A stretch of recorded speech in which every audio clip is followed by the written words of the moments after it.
Samantala, naka-full alert status na ang NCRPO kasunod ng pagsabog sa Davao City. Ang QCPD mas hinigpitan na ang mga checkpoints sa lungsod. Mainit na balita, hatid ni Bam Alegre.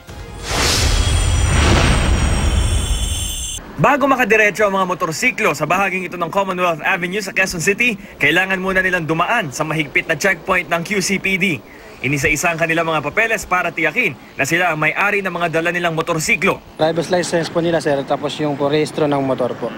Ang ginagawa po namin, sir, pinagtutugma po namin yung pangalan ng lisensya nila tsaka yung motor po nila, sir. Okay, para malaman kung sa kanila po talaga yung motor, sir.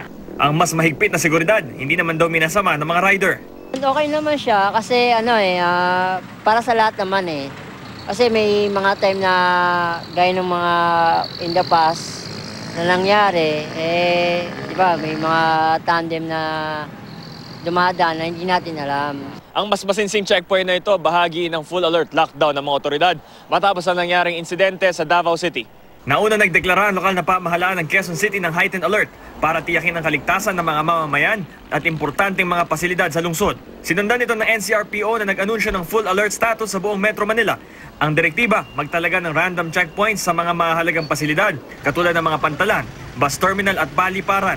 Halimbawa sa NAIA Terminal 3, hindi bababa sa 10 ang nakabantay malapit sa paliparan.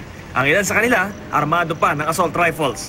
Kakandak po kami ng checkpoint dito kasi dahil nga sa nangyari sa bombing sa Davao na kung saan naiulat na maraming namatay. 24 hours po ito. Hindi pa tinutukoy ng mga otoridad kung hanggang kailan magtatagal ang full alert status sa Metro Manila. Bam Alegre, GMA News.